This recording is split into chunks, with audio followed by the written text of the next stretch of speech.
How long have you been training with Buddy now? For this fight, I trained with Buddy for the when I fought Euroboy Campbells back in 2008, and then we did another camp together when I fell through the week before. But for this fight now, we got our first fight. And how did you guys hook up again? Well, at the time then, when he was down here, I was training with everybody. I signed Frank Warren, so I was kind of based in England, fighting there, logistics-wise, practicality, travelling, everything didn't work out to do the travelling. But when I signed with Lou back in August, and it was we were meant to fight before Christmas. We were going to train out here that time. We were just waiting on a date. It never happened. So yeah, we've been in touch kind of over the years anyway. Seen a big fight. I went back for Christmas. Yeah, back for Christmas. I was here from September up till Christmas. Went back for Christmas, and I've been here since the press conference. Ability-wise, how do you rate Martinez versus Stern? I mean, they're different, very different in style. Stern's very kind of tight with his defence, but hard to penetrate. Where Sergio's, and he stands in front of you, but he keeps the hands very tight.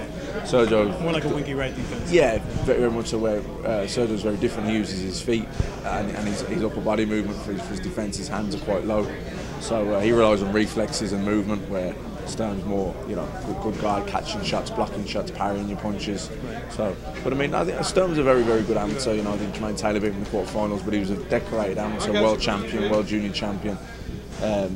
Big pedigree, so he's a talented fighter too. But Sergio's very elusive, quick reflexes. Different fight. As far it's been 8 months, right, since your last fight. How do you think ring rust is going to affect you in this fight, or are you worried about that at all? Not too much. I mean, it was about 6 months from my last fight to the Stern fight. When I fought Stern, it was kind of 6 months out. I haven't been the most active over the years anyway, but I was a bit rusty starting the sparring. But we've done lots of sparring, so we're kind of shaking the rust. And how does it feel to be fighting in Madison Square Garden on St. Patrick's Day?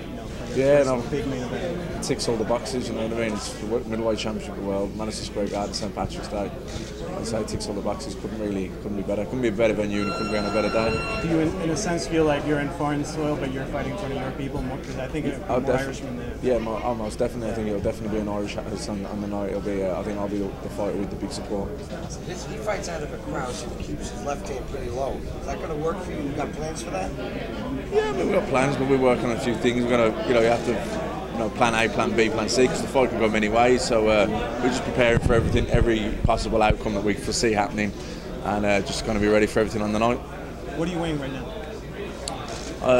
I mean, I haven't got a lot to go now. I'm only like 5 pounds or so to go, a couple of weeks out. Cheers, thanks. Thank you.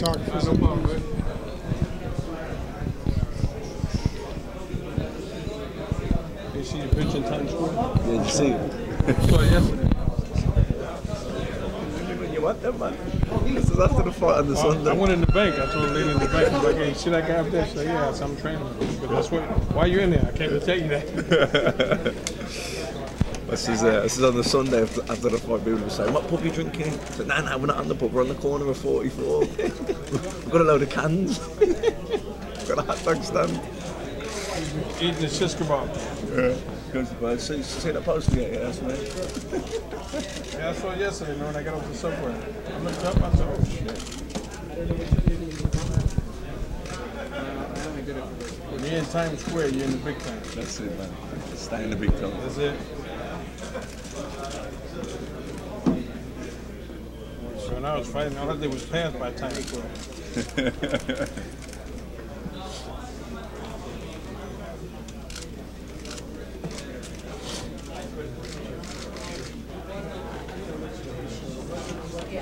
Today, shadow box, meets bag. No, I didn't do a miss of that. Do a lot of punches yesterday. Yeah. I want to put you on 3 rounds on the heavy where you can control your own pace. Yeah. Because we got to box tomorrow, so. Yeah. We're not going to box a lot tomorrow. Yeah. You do mitts Friday, then Saturday, get 10 in.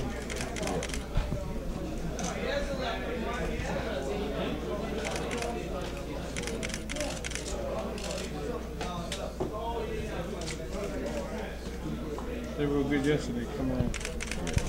Yesterday, that's what we should have recorded yesterday. Yeah. It's always the way, man.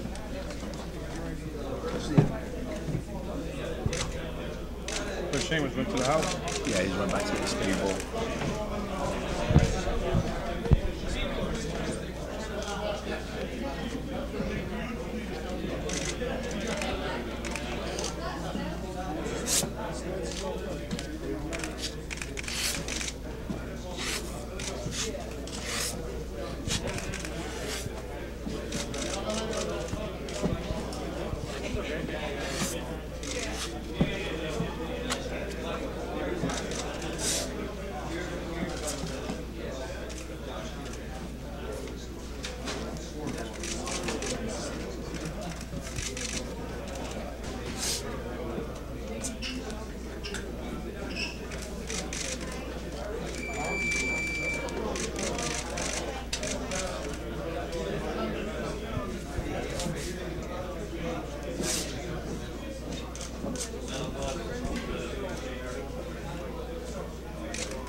in the UK, and just kind of just built up there then, and had a few years with Joe Gallagher. He was a good trainer, got me really fit for the fights, and it's more comfort around you there. Up here, it's a bit more solitude. But I've said, I've been in New York since September, so I have friends here. But your training camp's training camp. You eat, sleep, and you train. You eat, sleep, and you train. It's monotonous and it's mundane. It's lonely, but that's the way it is. Do you know what I mean? So, it's keeping the eye on the prize, and I had a tunnel vision, and just focusing on March 17th and the job that's in hand. Yeah, and we've seen you out in Atlantic City when you saw Darren Barker take on Sergio Martinez. What did you see in that fight, and is there anything that you can take from that fight and use it when you fight against Sergio Martinez? Yeah, look, I did think it was one of Sergio's better performances. I thought, maybe he's slipping a little bit, or maybe he didn't give Darren Barker the credit he deserved, and maybe not. I wouldn't say underprepared, but underperformed maybe due to a lack of motivation or a lack of fear. He didn't look at his sharpest. Having said that, credit to Darren Barker, he boxed a smart fight. And I didn't think there was a lot in the fight going into kind of rounds 9-10 at the halfway stage. I kind of had it even, if not Barker maybe around the head. So, he definitely. Sergio's a great fighter, but he's certainly beatable. And I actually trained this question, but I want to get it from the fighter's perspective. What do you think other fighters in the past have been doing wrong against Sergio Martinez in order for him to win the fight, or for them to lose the fight against Sergio? Well, I think they fall for a bit of the trickery. They let him get in his groove too much, and they kind of walk after him. He sets traps. He tries to bring them onto shots, and they allow him to do that. Also, I think some of the guys like in Zurich, Paul Williams, these are guys 6'1", 6'2", tall, skinny guys, head in the air, very upright, easy to tag. I'm only 5'10", but I'm a big 160-pound fighter. I'm going to take. I believe what Sergio hits me. I'm going to take it and come back and hit him with mine. I'm going to see how he likes to get hit by a big 160-pounder. Kelly Pavlik was a big punching 160-pounder, but Pavlik come on 18-pound over the weight on the night of the fight. Now, to me, I just think that you've either dehydrated too much, or you've overhydrated, overcarved up, and you're sluggish. I didn't think Pavlik looked as sharp as he had done, say, when he was coming through against Taylor and those guys. Having said that, taking nothing away, Sergio boxed a beautiful fight, got his rhythm going, and that's the thing. Once he got his rhythm going, he got his movement going, he was sharp. He boxed beautiful. So, you look at all the fights and you assess the strengths and weaknesses of all the opponents, and common strengths, common weaknesses, and you devise a game plan. But at the end of the day, you have game plans, but you have to be able to adapt in the fight as well. So we're ready for the fight to go many ways. And looking at Sergio Martinez's style, fights with his hands low is no secret. That's just how his style is. Do you think against a fighter like you, that's a mistake? Because it's obvious that he's not going to change that style. Yeah. That's just how he's going to fight. Do you think against you, that's a mistake? Do you think that your pressure can probably, change his style up or make him feel uncomfortable? Yeah, I think the pace can make him feel uncomfortable. But he's a pretty good fighter that stays in good shape. He can fight at a pace too. So, I think the thing is with Sergio, when you do land, you are going to land clean, because, like I said, the guard's down.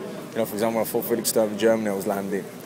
He was very hard to penetrate. He was there, standing right in front of you. It was easy to hit something, but the gloves were always up. With Sergio, he's difficult, he's moving. When you do land it, you'll be landing very clean. So, he's a guy that relies on reflexes.